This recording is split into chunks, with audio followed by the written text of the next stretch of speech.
Good morning বন্ধুরা, সবাই কেমন আছো? আশা করি আমার বন্ধুরা সবাই ভালো আছে। বন্ধুরা, আমরাও সবাই ভালো আছি। তা ঘরের সমস্ত বাসি কাজ সেরে স্নান টান করে চলে এসেছিলাম আমি ঠাকুর দিতে। এদিকে দেখো, আমার কিন্তু ঠাকুর দেওয়া হয়ে গেছে। আর তোমাদের দাদা ভাইপো কিন্তু দোকান চলে গেছে আজকে অনেক সকাল সকাল। ভাইপোর দোকান না গেলেই হয়, ভাইপো ভীষণ ক্যাঁক্যাঁ করছিলো যাবো না বলে। অ্যাকচুয়ালি ওর সামনেই পরীক্ষা, তো ওই জন্য সদ্য তো ইন্টারনাল পরীক্ষাগুলো হয়েছে।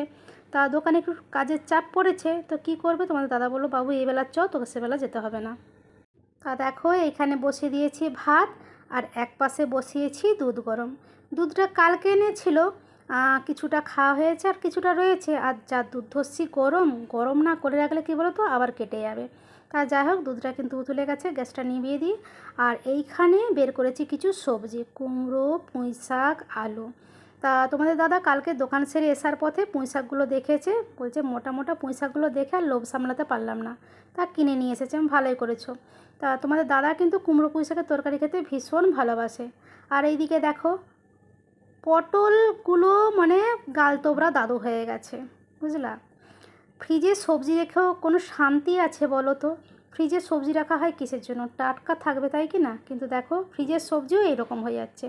তোমাদের দাদা মার্কেটে গিয়েছিল, মার্কেটে বলতে শিয়ালদার কথা বলছি। তা ওখানে তো কাজের সূত্রে প্রায় যেতে হয়, সপ্তাহে কোনো সময় সপ্তাহে যেতে হয়, কোনো সময় সপ্তাহে 3 দিন 4 দিন যেরকম আর কি। তা গিয়েছিল, পটলগুলো দেখেও খুব পছন্দ হয়েছিল, বুঝতে পেরেছো। আর দামও খুব কম, শিয়ালদায় সবজির দাম খুব কম। আমাদের বেশিরভাগই শিয়ালদা থেকে সবজি বাজার করে নিয়ে আসে, বুঝেছো। তো যাই হোক, চলো কুটাকুটি করে রান্নাটুকুন করে নিই, আর বেশি বকবক না করে। রান্না হয়ে গেছে। তো দেখো বন্ধুরা, আজকে আমি কি রান্না করেছি পটল ভাজা। অবস্থা দেখছো পটল ভাজাগুলো। আর এইখানে রয়েছে, এই দেখো, রয়েছে কুমড়ো পুঁই শাকের তরকারি। একটু রসা রসা রেখেছি যাতে ভাতে মাখিয়ে খেতে পারে। আর যদি মনে করে টক দই নেবে, টক দইও রয়েছে। ডাল করবো বলেছিলাম, তোমাদের দাদা বললো ডাল করতে হবে না। আর এখানে রয়েছে অবশ্যই 1 হাঁড়ি ভাত। তো দেখো, আমার জন্য ভাত বেড়ে নিয়েছি। প্রচুর খিদে পেয়েছে আমাকে, বুঝেছো। তো চলো খেয়ে নিই। ছোট্ট একটা ভিডিও তোমাদের সঙ্গে শেয়ার করলাম। যদি ভালো লেগে থাকে অবশ্যই একটা লাইক দিও। আর বন্ধুরা সবাই ভালো থেকো, সুস্থ থেকো, আর এভাবেই এই বৌদির পাশে থেকো। তো চলো আজকের মতন রাখি, টাটা।